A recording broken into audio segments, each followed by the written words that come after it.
Well, finally happened, ladies and gentlemen. And I guarantee you all forgot about this. So I'm going to just surprise you right off the bat. But it has finally happened. Hi, everyone. I am your host, Captain Boring. This is your 10-minute sports report for Wednesday, the 27th of September. Time is flying indeed. 2023. So I'm going to start off with some news everyone forgot now. I'm going to get you all caught up with the Monday night scores. I'm going to get you all set up with lowest salary teams in baseball. Baseball, only like 4 or 5 more days now left, and then I'm going to get you all set for the Thursday night matchup of the NFL, college football, anything you may want to know surrounding sports. So yeah, lots to go over, lot to cover. Let's just jump right in, but before we do, Halloweeny that month, right around the corner.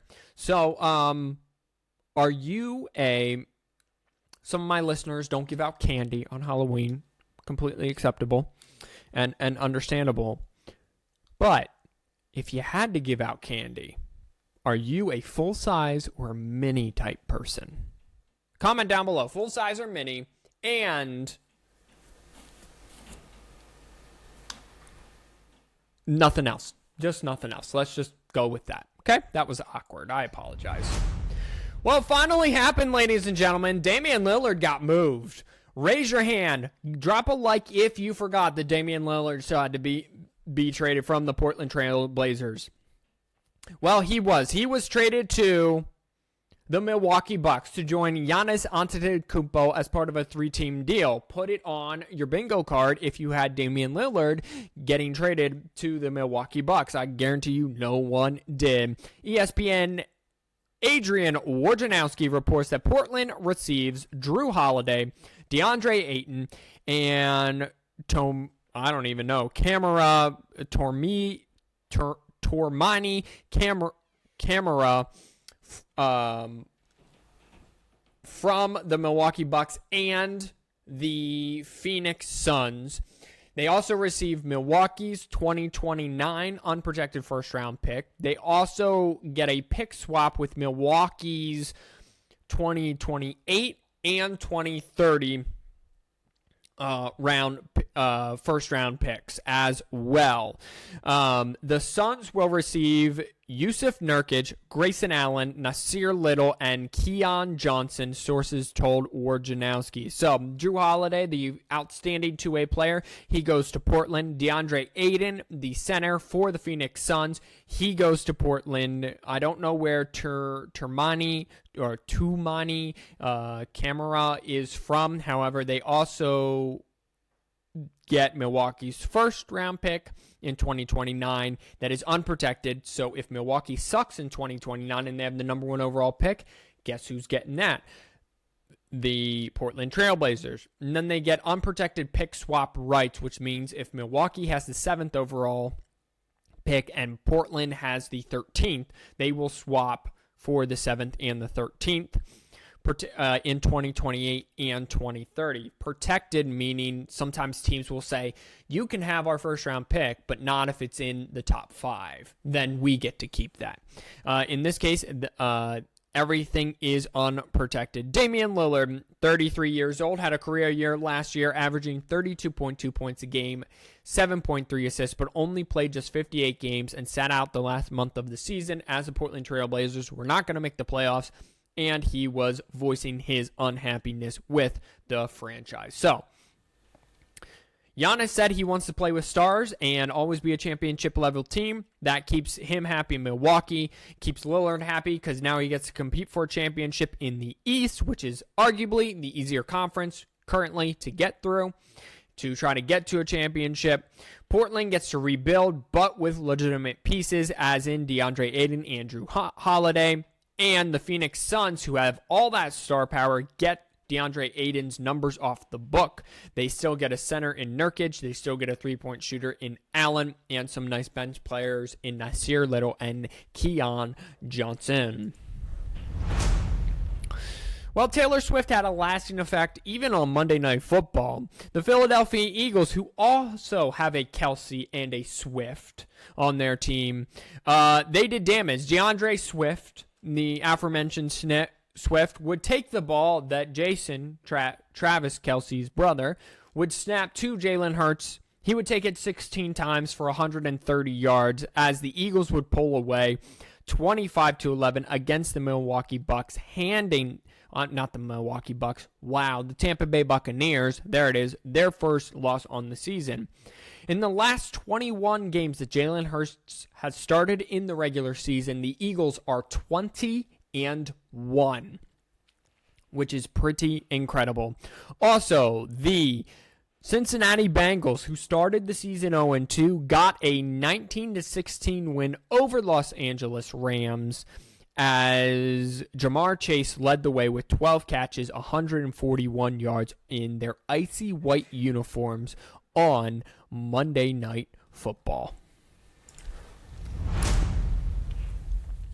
Week 4 gets you all started tomorrow night with a NFC North showdown between the Lions and the Packers. The Detroit Lions are traveling to Lambeau Field. It's a battle of 2-1 teams. They're both 2-1.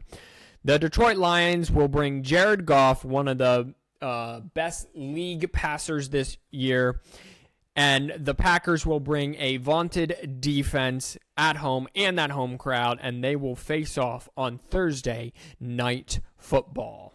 So that will be on Prime Video. So if you have Prime, tune in. If you don't have Prime, the NFL giving you a big middle finger. Screw you. On Thursday night in the world of college football, we don't have many games, but we have some. We have Middle Tennessee taking on Western Kentucky, Temple taking on Tulsa, and Jacksonville State taking on Sam Houston. So nothing real exciting, but enough to get by, for a junkie like myself. Time now for the lowest salary teams in baseball, and we only got like 4 or 5 days left, ladies and gentlemen. Well, the Baltimore Orioles are on a 3-game winning streak. They are now 98-59 on the season.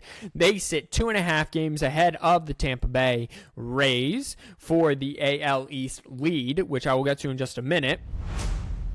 Tampa Bay Rays beat the Red Sox 9-7 last night. They are 2.5 games back of the Baltimore Orioles for first place in the AL East. Let's check in on the Reds real quick. The Reds now have won 2 straight, which is good. Why is that good? Remember from last episode. I'll get to that in just a minute. They've won 2 straight. They're 7.5 games back of Milwaukee Brewers. They're not going to win the division. However, they are only a 1.5 games back of the Chicago Cubs. Micaiah, why is that important? Well, I'm going to skip the division leaders and jump right to the wild card. In the National League wild card, the Philadelphia Phillies have clinched a playoff berth. They will be the first seed in the National League wild card series. The Arizona Diamondbacks are in second and sit a 1.5 games ahead of the Chicago Cubs, who sit a 0.5 game ahead of the Miami Marlins and a full 1.5 games ahead of the Cincinnati Reds. The San Francisco Giants have been eliminated from playoff contention, and the San Diego Padres are just hanging on for dear life. However, one more win by all the teams ahead of them will effectively eliminate them. So in the American League, it is down. The Tampa Bay Rays clinched a playoff berth, so it's whether they've only clinched the wild card or if they come back and they win the AL East. Toronto Blue Jays are a 1.5 games up for second, and in third place it is between the Houston Astros, and a 1.5 games behind them is the Seattle Mariners for that third and final wild card spot. Just cannot talk today. So the Orioles and the Rays have clinched a playoff berth from the American League East. The Jays, like I said, 1.5 games ahead for that second overall spot. Twins, they are in. They've clinched their division. The Rangers are 2.5 games up on the Astros, who are a 0.5 game up on the Mariners. And there you have the wild card. However, if something crazy were to happen and the Astros would make a comeback, the Rangers then would be in a position to still get in. So the top 3 teams of the AL West all in position to get in. The Atlanta Braves have clinched the division, therefore clinching a wild card spot, and they are very, very close here to clinching best record in all of baseball, and that will probably get done here within the next couple days. Milwaukee Brewers have clinched their division already, and the Los Angeles Dodgers have clinched their division as well in the NL West. Kept it a little shorter today. Again, respond down below. Are you a full-size or mini-size candy bar giver outer? I am a mini size. I just buy the variety fun pack. Well, they're not mini, but they're like, I don't know, they're like that big. More than enough, if you know what I mean. All right, everyone. God loves you. God bless you. Wash your hands, you filthy animals. I'll talk to you y'all on Friday. Stay out of trouble. Peace out.